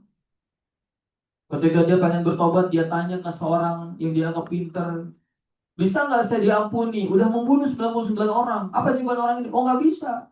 Kamu dosanya udah banyak. Ditambahin Pak, kalau udah kesel dibunuh sekalian tuh. Jadi 100. Terus tanya lagi, ketemu orang yang alim. Bisa nggak saya bertobat, diampuni dosanya? Oh bisa. Silakan kamu datang menuju negeri di sana. Di sana ada orang yang bisa kamu temui, belajarlah sama dia. Insya Allah, kau akan diampuni dosa-dosa sama Allah. Dengan penuh kesungguhan dia jalan Bu dari tempat itu menuju kota yang tadi dituju. Di tengah jalan meninggal. Udah belajar belum? Udah sampai belum? Tapi di tengah jalan meninggal. Kira-kira masuk surga neraka? Turun tuh malaikat dua perebutan. Ya, malaikat rahmat sama malaikat apa bahasanya? Wah ini banyak dosa. Kata malaikat rahmat, enggak, dia lagi menuju pertobatan. Akhirnya Bu, jarak keduanya diukur. Bedanya cuma 1 jam. Lebih dekat menuju tempat yang bertobat. Maka Allah masukin ke dalam surga. Ada nasihat seorang ulama ini saya pegang banget Bu. Almarhum Mbah Mun pernah berkata begini. Ketika Bapak Ibu mengambil segelas air minum, entah teh manis, entah air putih gitu ya Pak. Tiba-tiba di atas air minum itu ada semut yang berenang-berenang, sedang menyelamatkan dirinya. Ketika Bapak Ibu tergerak hatinya, dan kemudian semut itu diangkat sama Bapak Ibu dengan penuh cinta, ditaruh di tempat yang aman. Apa kata beliau? Itu sudah bisa menurunkan rahmat Allah. Cinta pada semua makhluk Allah. Jadi orang-orang yang beruntung, orang-orang yang bakal masuk surga adalah orang-orang yang hatinya penuh cinta. Di hadis yang lain Bu, mohon maaf, diharapkan diharamkan siapapun masuk surga yang merusak silaturahmi. Itu hadisnya. Salah satu amalan yang paling dicintai oleh Allah adalah menyambung silaturahmi. Makanya bersyukur ya Bapak Ibu, saya senang banget kenapa di sini ini menjadi inspirasi saya. Udah berapa tahun ya, puluh tahun malah dari 7, 9 kebersamaan ini masih dijaga. Masya Allah. Jangan-jangan inilah Bapak Ibu yang bikin Allah makin jatuh cinta, makin sayang. Ya bisa jadi silaturahmi inilah yang bikin kita disehatin sama Allah. Anak-anak kita dijagain sama Allah, keluarga kita dijagain. Kita nggak pernah tahu amal yang mana, Pak. Yang bikin Allah tuh ridho. Tugas kita, banyakkan aja amal soleh, sudah. Ya. Selama kita jadi orang soleh, bertakwa sama Allah, hidup akan baik-baik saja, insya Allah.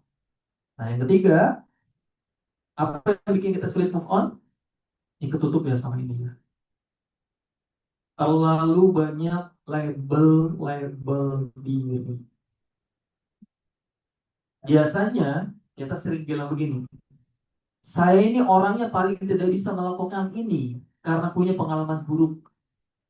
Label itu kayak apa ya bahasanya? Mencap diri kita sebagai itu gitu.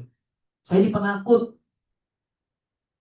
saya ini paling gak berani, saya ini pasti gak bisa melakukan itu. Wah, ada kayak gitu. Biasanya Bu, dia bilang begitu karena punya trauma di masa lalu, belum move on.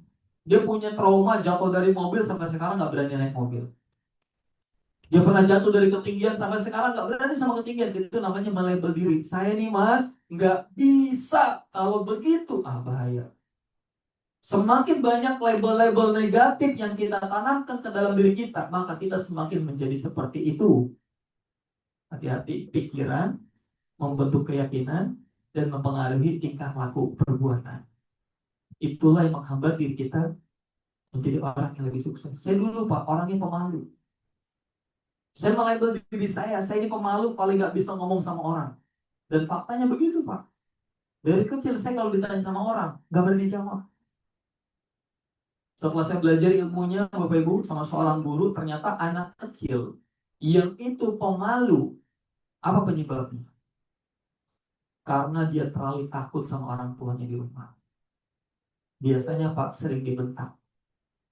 Ini ada materi parentingnya sebenarnya. Jadi kalau kita sering bentak anak, emang nurut di rumah, tapi di luar dia akan jadi orang yang tidak terbuka, pemalu. Saya ketemu, oh akar masalahnya saya di sini. Memang saya paling takut kalau udah dibentak. Kalau ibu saya udah nyebut nama, Dedi, wah, udah. Ya. Sampai kuliah, kalau ada bab presentasi, saya paling gak mau, Pak. Sampai ketemu seorang guru, Ded, kalau begitu terus, gak kemana-mana hidupnya. Saya nggak bisa ada di sini, Pak. Saya pengen jadi orang yang bermanfaat. Saya pengen move on dari kekhawatiran, dari ketakutan saya sendiri. Saya pengen keluar dari itu semua.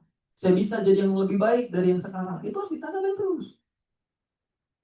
Karena yang kita takuti seringkali nggak bakal terjadi, Pak. Ibarat apa ya? Ada air minum kemasan gitu ya. Sebelum dikemas, namanya apa? Ya air putih ya, Pak. Tapi ketika dikemas, jadi fit, jadi elemen mineral, maka namanya apa? Sesuai dengan labelnya. Seumur hidup dia akan menjadi seperti itu. Itu label tuh. Saya ini takut, satu label. Saya ini trauma, satu label. Saya ini paling gak bisa melakukan ini, satu label. Bu, coba dicek. Jangan-jangan banyak label-label yang gak baik sebenarnya. Yang itu bikin kita sulit move on. Sulit mendapat kesuksesan yang terbaik. Yuk, kita naik level. Dengan cara apa? Copot labelnya. Ya Rob, hamba ini adalah ciptaan terbaikmu. Hamba bisa melakukan apapun. Selama itu baik ya Allah, mulai hari ini saya akan melakukan dengan penuh keyakinan.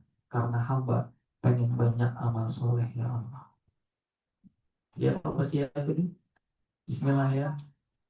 Saya Bu, lagi-lagi terapi banyak orang. Melepas label itu efektif. Ada ketemu orang di kelas, tiba-tiba bilang gini Pak, hidangannya tuh ada ikan.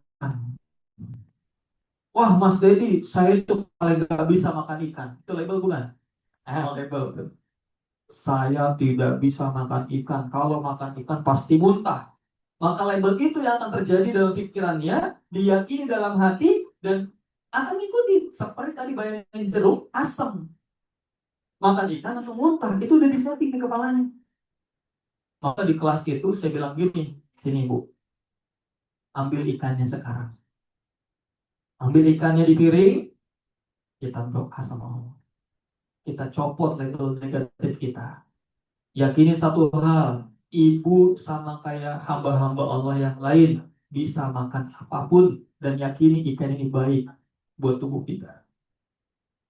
Yuk kita doa bareng. Saya pandu doanya. Ya Allah, walaupun dulu kalau saya makan ikan ya Allah sering muntah. Saya hari ini ya Allah pengen berubah.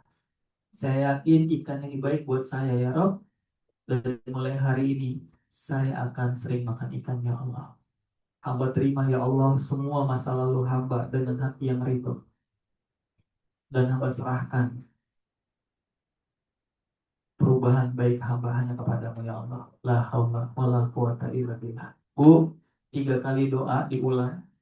Saya suruh makan Pak. Ibu makan. Insya Allah nggak kenapa-napa.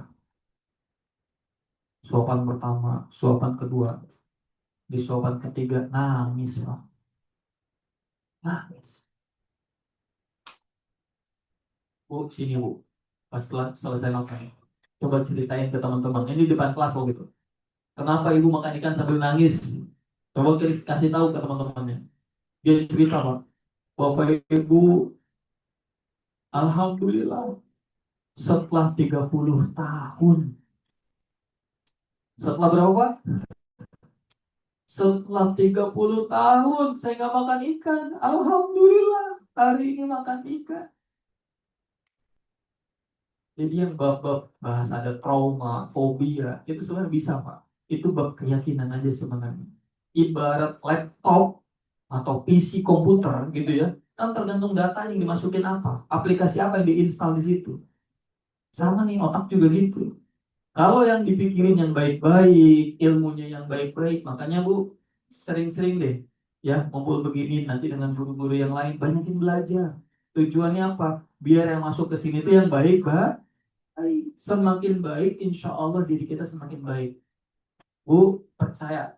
Nanti nih, sabar gak disabar-sabarin sama itu. Ridho gak dipaksa-paksain. Syukur juga gak disetting-setting. Otomatis. Kalau sudah sering belajar, ilmu akan menjadi pemahaman. Pemahaman menjadi amal perbuatan. Itu udah rumus, Pak. Makanya belajar itu hukumnya wajib. Gak kenal usia, gak kenal siapa kita. Tujuannya biar kita jadi hamba yang lebih baik setiap hari. Siap nih?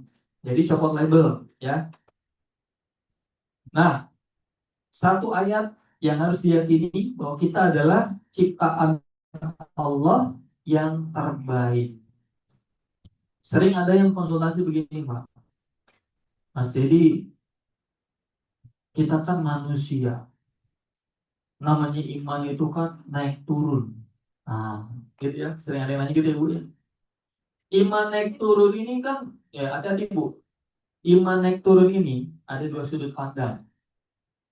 Bisa kita lihat sebagai masalah, bisa kita lihat sebagai anugerah.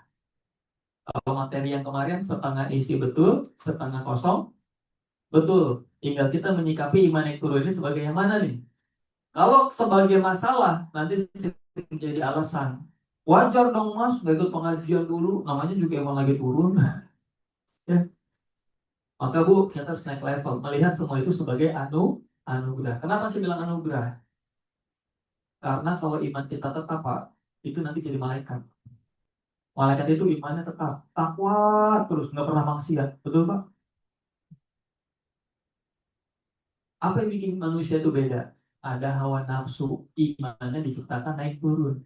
Justru karena imannya naik turun itulah derajat manusia lebih mulia dibanding malaikat yang imannya tetap. Kenapa? Manusia lebih mulia dibanding malaikat karena manusia untuk mencapai kedudukan takwa dia harus mengalahkan dirinya dulu. Ini yang bikin nilainya lebih Pak manusia dibanding malaikat. Maka ketika kita memahami iman naik turun itu justru itu menjadi perlombaan kita. Jangan sampai kita kalah sama dengan diri kita. Ayo, orang-orang yang selalu bisa menang dengan dirinya, wah Masya Allah, sudah Pak selesai. Semuanya bakal selamat. Tapi kalau kita kalah dengan hawa nafsu kita, udah kita celaka. Makanya Rasulullah SAW ketika selesai perang waktu itu masuk Ramadan kan, Rasul bilang ke sahabatnya, setelah ini kita akan memasuki peperangan yang lebih besar. Sahabat bingung, ya Rasulullah, emang ada peperangan yang lebih besar dari yang sekarang habis kita jalanin ini? Karena waktu itu perangnya besar banget. Peperangan yang paling besar adalah peperangan untuk melawan diri sendiri. Karena musuh terbesar itu bukan orang lain, tapi diri sendiri. Kesimpulannya, ya, di sini boleh ya kita merilis kenangan-kenangan masa lalu kita mungkin yang masih ada. Coba ada satu titik Bapak Ibu dalam dunia akupuntur ya, yang kalau kita ditekan ini insya Allah bisa melancarkan semua energi dalam tubuh. Di dada kiri Bu, coba dua jari pakai tangan kanan. Dada sebelah kiri ada satu titik. Cari satu titik yang kalau ditekan itu sakit. Beda dengan titik lainnya, ini nggak terlalu. Tapi di sini nih kurang lebih di tengah-tengah. Ya kurang lebih mungkin dekat jantung. Ada apa? Dada sebelah kiri ya. Kalau ditekan tuh ngilu Bu. Oke. Kalau udah ketemu, diputar-putar seperti ini. Ya, jangan terlalu kenceng, jangan terlalu pelan. Yang penting berasa aja. Oke. Sekarang ini sebenarnya teknik healing. Kalau kita praktek sebenarnya ada 18 titik. Cuma hari ini kita coba satu titik dulu. Ya, SEF, yaitu spiritual emotional freedom teknik.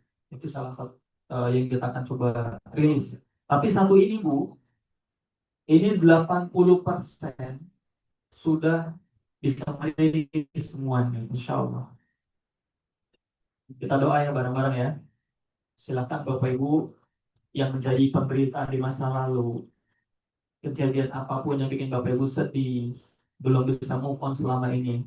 Nanti di sesi ini sampaikan semuanya sama Allah. Di sesi ini kita pakai 4 tahap. Satu, mengaku. Satu apa? Apa yang diakui semua penderitaan kita di masa lalu sama Allah. Akui. Kisah kita gini. Kita ini sering curhat tapi sama manusia. Padahal yang punya solusi siapa? Nah, curhatin sama Allah. Mengaku. Yang kedua, menerima. Jadi setelah diceritain ya Allah, hamba merasa kecewa karena orang ini udah begini sama saya. Tapi mulai hari ini ya Rob, hamba terima semuanya. Hamba yakin ya Allah semua pasti yang terbaik darimu ya Allah. Yang ketiga, memaafkan. Dan mulai saat ini ya Allah, hamba akan maafkan mereka semua. Yang terakhir, memasrahkan. Dan hamba pasrahkan kebahagiaan hamba setelah ini hanya kepadamu. Siap? Bismillah ya. Bismillah. Yuk. Sambil diputar, istighfar bareng-bareng. Astagfirullahaladzim. Astagfirullahaladzim. Astagfirullahaladzim. La haula wa la quwata illa billah. Bapak Ibu semua yang dirahmati Allah, di sesi ini silahkan Bapak Ibu bayangkan kisah-kisah masa lalu Bapak Ibu yang membuat Bapak Ibu menderita, yang membuat Bapak Ibu selama ini belum bisa move on. Entah itu kekecewaan, entah itu marah, entah itu kekhawatiran, kesedihan, apapun itu, bayangkan. Bayangkan di kepala Bapak Ibu kisah itu berputar lagi. Putar kembali video masa lalu itu di bayangan Bapak Ibu. Begitu jelas. Warnanya, kisahnya, kata-katanya, bahkan pemain-pemainnya. Hadirkan lagi hari ini. Dan rasakan ketidaknyamanan yang mungkin selama ini terjadi di hati Bapak Ibu. Entah marahnya, kecewanya, rasakan dalam hati ini. Bagus Bapak Ibu. Terus kalau sudah boleh diulang lagi sampai benar-benar hadir rasa tidak nyamannya di hati Bapak Ibu. Selama ini rasa tidak nyaman ini kita pendem. Berbahayanya Bapak Ibu kalau dipendam. Ini juga bom waktu. Kita akan rubah hari ini. Kita akan terima semuanya. Yuk, sambil terus dibayangkan hadirkan rasa gak nyamannya. Kita mulai melakukan tahap pertama, yaitu mengadu. Saya akan berikan contoh, Bapak Ibu silakan sesuaikan dengan kisah masing-masing. Ya Allah, walaupun hati ini merasa titik-titik, entah kecewa, marah, sedih. Ya Allah, walaupun hati ini merasa kecewa kepada orang itu, ya Allah, di kejadian itu, ya Allah. Karena itu, ya Allah, saya bisa seperti ini, ya Allah. Ya Allah, walaupun hamba sedih karena ditinggal oleh orang yang hamba cintai, ya Allah.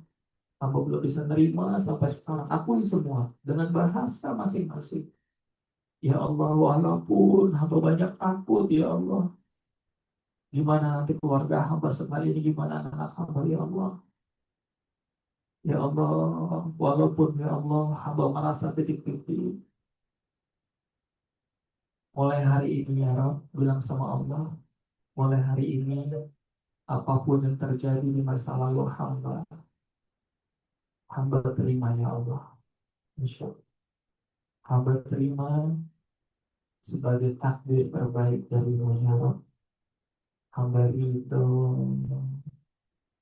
lapangkan dada ini ya Allah. Izinkan hati ini merasakan kebahagiaan ya Rob. Ampuni hamba ya Allah yang selama ini banyak salah sangkanya. Ampuni diri ini ya Allah yang seringkali gak menerima dengan takdir-takdir. Hamba banyak salah ya Rob. Hamba lalai ya Rob.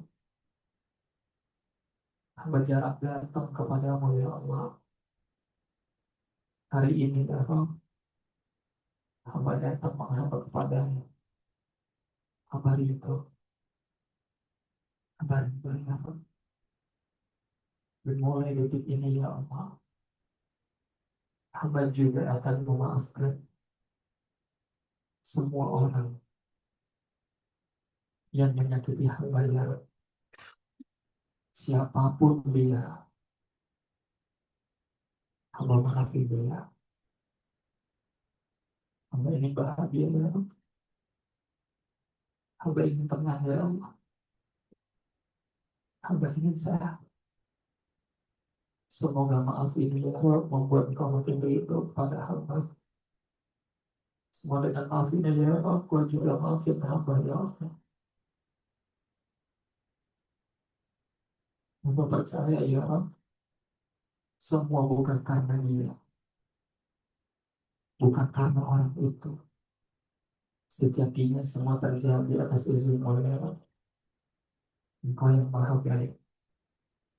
Dan hamba pasrahkan kebahagiaan hati ini, kesehatan hamba, kesuksesan hamba, hanya kepadamu ya Allah yang maha kasih.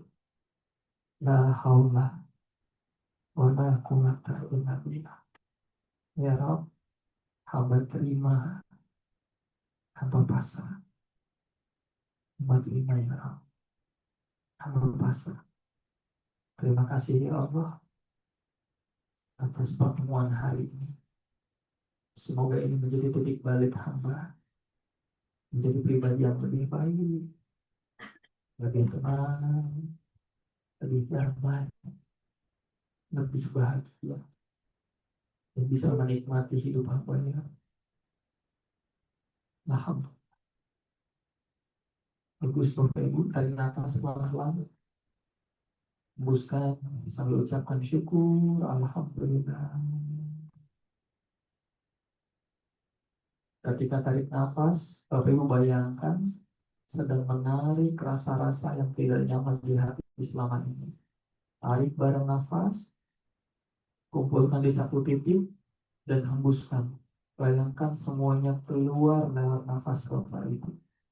Rasa sakitnya, kecewanya, sedihnya, semua keluar lewat nafas.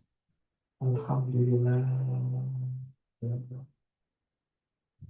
Sekali lagi, tarik nafas. Alhamdulillah. Nah, ini saya sebut Bapak Ibu the power of me time. Apa namanya?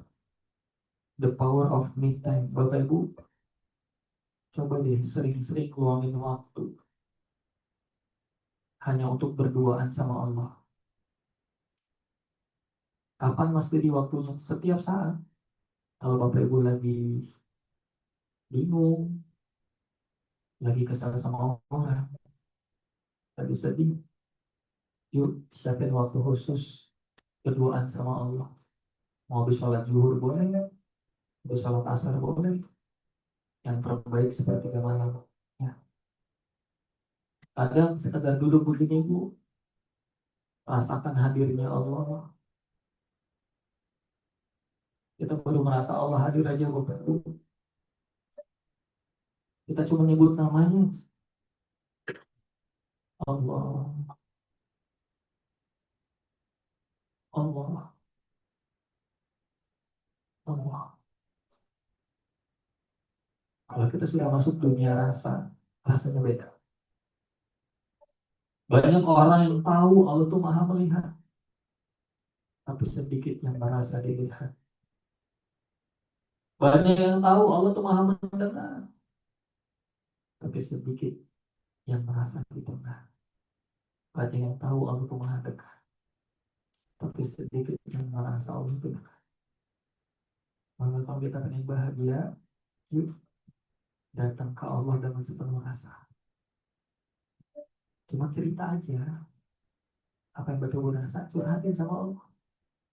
Ya Allah, lagi bingung nih, bisnis mentok terus, saya udah nggak tahu caranya gimana. Tapi ya Allah, nggak apa-apa. Selama kau nolong hamba ya Allah, pasti ada jalan. Tolongin hamba ya Allah. Ya. Curhat. Bagaimana sama orang ya Allah? Mau marah nih sama orang itu. Gara-gara orang yang begini modelnya. Tapi ya Allah, saya yakin semua karena Engkau. Mudah-mudahan hamba sabar. Hamba maafin dia ya Allah ya. Semoga kau tolong hamba. Terus gitu. Bu, praktek itu.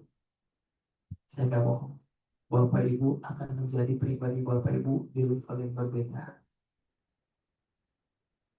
Bapak Ibu akan bisa melihat yang tak terlihat, bukan hanya yang terlihat. Anehnya Bu, ketika fokus sama yang tak terlihat, semuanya semakin terlihat. Kebahagiaan, ketenangan, kedamaian, bahkan pertolongan semakin terlihat. Ya, kesimpulan hari ini, yuk sama-sama kita move on. Dengan cara apa? 3M. Yang pertama, menerima semua takdir Allah sebagai takdir yang terbaik. Yang kedua, memaafkan. Maafin diri kita, kasih kesempatan diri kita untuk memperbaiki diri. Dan yang kedua, maafin orang lain. Terakhir, lepaskan label-label yang kurang baik dari diri kita. Bapak Ibu adalah ciptaan Allah yang terbaik. Bapak Ibu bisa lebih bahagia dari yang sekarang, lebih berhasil dari yang sekarang, lebih beruntung dari yang sekarang, insya Allah. Bahagia itu pilihan, maka pilihlah bahagia. Niscaya Bapak Ibu akan bahagia. Mungkin itu yang bisa disampaikan di sesi ini. Jika ada yang ditanyakan, dipersilahkan. Sama apa sebelum ditutup ya Pak? Ada yang ditanyakan Bapak Ibu?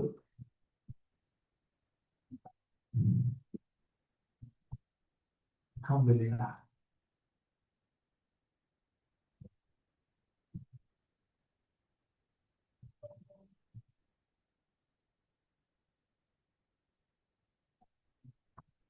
Tuh dari tuan rumah. Ustaz, Ya boleh Pak. Oh, tadi kan disampaikan oleh Pak Ustaz bahwa ada orang yang sakit stroke ya, bukan karena dia marah, tapi marah. paham. Jadi dia diarahkan untuk dipahamkan gitu. Tapi kan tidak semua orang bisa melakukan itu ya. Mungkin ada prosesnya bertahan. betul kira-kira apa masa kita punya pilihan seperti itu.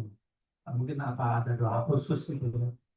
Nanti kan yang terakhir mungkin apakah itu bisa diterapkan gitu yang bisa pakai seperti itu. Terima kasih Pak. Jadi ketika kita ingin membantu saudara kita, seringkali yang lama itu bukan proses terapinya, Pak. Yang lebih lama justru memahamkan tentang konsep kehidupan kepada orang yang kita cintai tadi. Kalau bahasa kami, bagaimana kita bantu pasien membaca pesan cinta.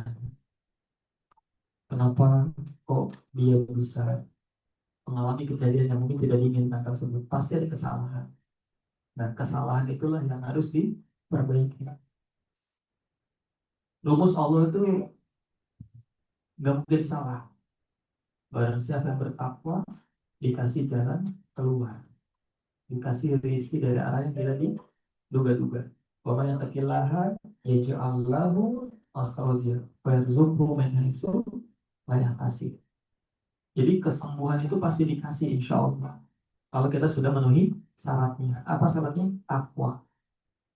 Nah, seringkali kenapa kok rizkinya atau sehatnya belum dikasih sama Allah, jalan keluar belum kelihatan, jangan-jangan kita belum memenuhi syaratnya atau kesimpulannya ada dosa yang bikin kita akhirnya punya masalah. Di antaranya mungkin sakit gitu ya. Nah, apa dosa itu? Biasanya marah tadi, Pak. Perbaiki itu, insya Allah kita masuk orang takwa, nanti jalan keluar dikasih, sehatnya bonus. Itu kalau kita mau balikin ke rumusnya ya. Nah, memang memahamkan dulu.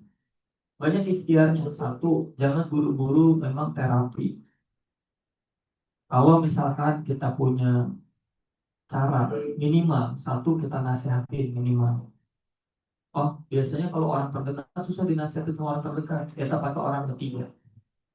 Biasanya entah terapis, entah siapapun gitu ya. Itu bisa lebih didengar tuh. Atau ikhtiar lainnya kita kasih apa ya, entah video-video biar dia melihat sendiri. Nih para ahli menyatakan seperti ini. Atau dengan buku. Sebenarnya buku baik sampai ini isinya healing semua, Mak. Buku ini sebenarnya terinspirasi dari buku kecil yang namanya terapi maknawi. Terapi maknawi. Kalau kita sudah berhasil memaknai apa yang terjadi sebagai bentuk kasih sayang Allah, itu udah 80%. Udah menterapi diri sendiri. Obat hatinya berjalan dengan sendirinya. Nah, maka gimana caranya biar saudara kita atau orang yang kita cintai itu bisa menemukan kasih sayang Allah, bisa dengan buku, bisa dengan video-video, atau mungkin dihadirkan di setiap pertemuan misalkan. Ya kita bikin pertemuan begini, beliaunya hadir misalkan gitu ya. Nah, itu banyak cara sih. Tapi memang betul tadi kuncinya adalah memahamkan kenapa dia harus memaafkan. Itu yang paling utama. Karena gak ujuk-ujuk. Saya cerita tiga cerita tadi tentang stroke, tentang yang kanker, itu pun udah pertama-tama mereka langsung menerima. Ya, kalau yang baru ketemu, ya tadi enak aja, bakal gitu. Tapi ketika kita pahami, Bu, enaknya di mana? Itu proses. Jadi proses terapi sama diskusinya, lama diskusinya. Kita pahami dulu konsep tauhid, semuanya karena Allah, bukan karena si bapak, bukan karena si ini. Allah ini lagi kunci kita. Kita bisa lulus nggak? Dipahami dulu. Setelah dia udah dapat ilmunya, maaf tuh mudah. Ya, maaf tuh mudah insya Allah.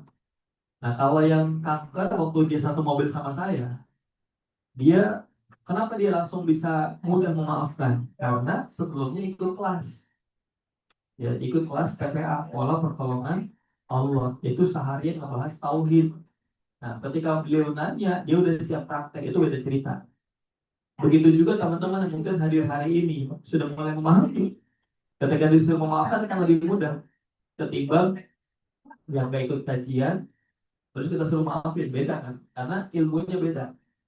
tingkah laku itu efek dari keyakinan. Keyakinan itu dari pikiran atau keilmuan kita. Nah, itu step-stepnya. Bagaimana dia bisa melakukan itu kalau dia nggak yakin bahwa itu mendatangkan kebaikan bagi dirinya? Bagaimana dia bisa yakin kalau dia nggak ada nasihat yang masuk kepada dirinya? Nasihat ini bisa didengarkan langsung, bisa dibaca, atau dia mendapatkan sendiri dengan hikmah-hikmah di kehidupannya. Nah, itu step-step.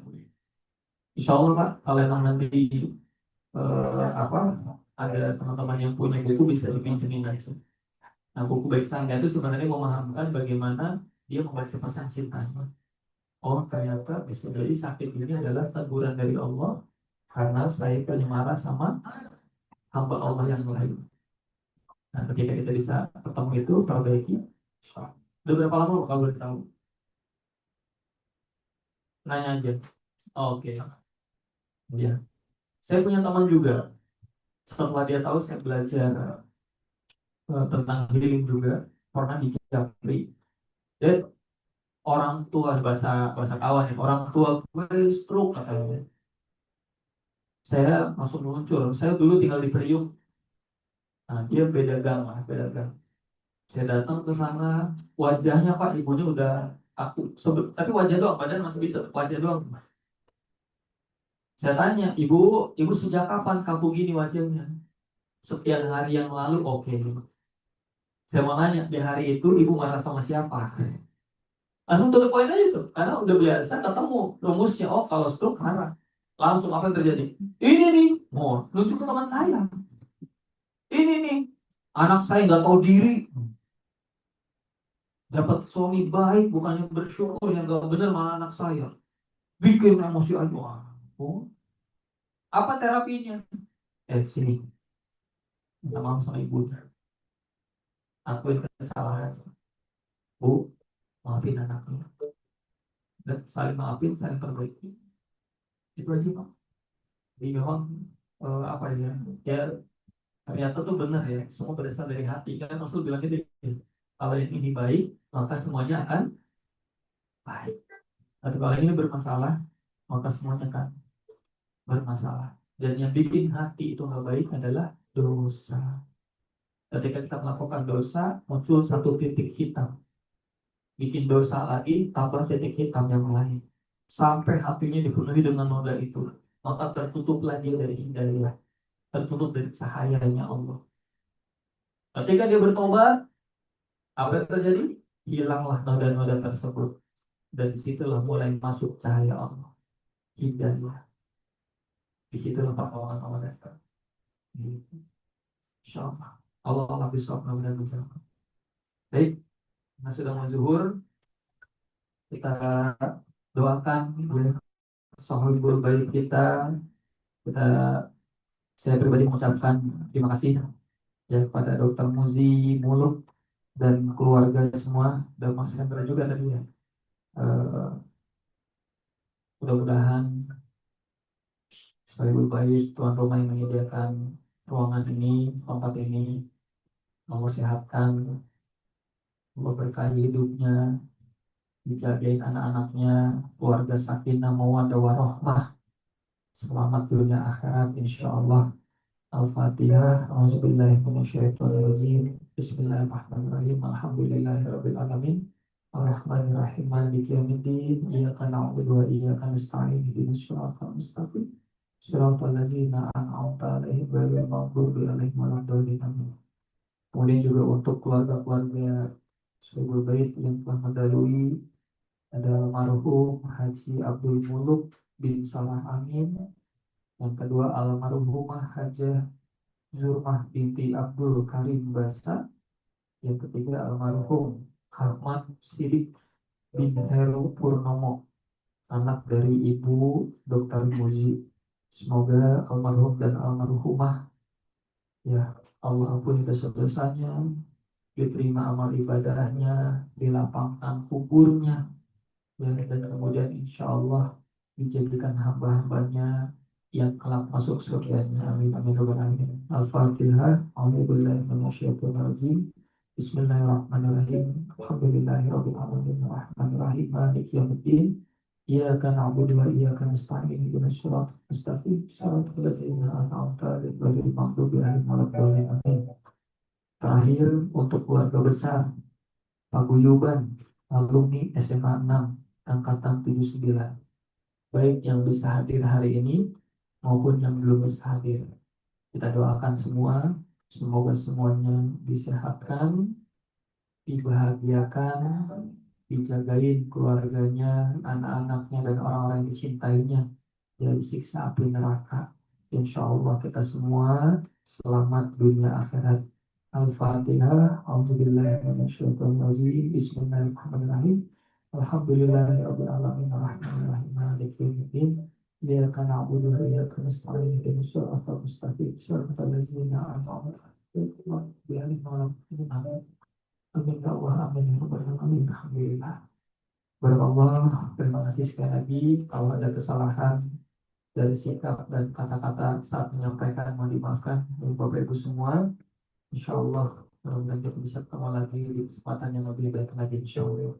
Sekian, saya kembalikan ke MC kita hari ini. Assalamualaikum warahmatullahi wabarakatuh. Terima kasih Pak Mustaq Didi. Teman-teman kiranya sudah memasuki waktu subuh, kita bersiap-siap untuk sholat zuhur bersama. Mohon Pak Imam yang mohon Pak Ustadz yang melalui sholat zuhur.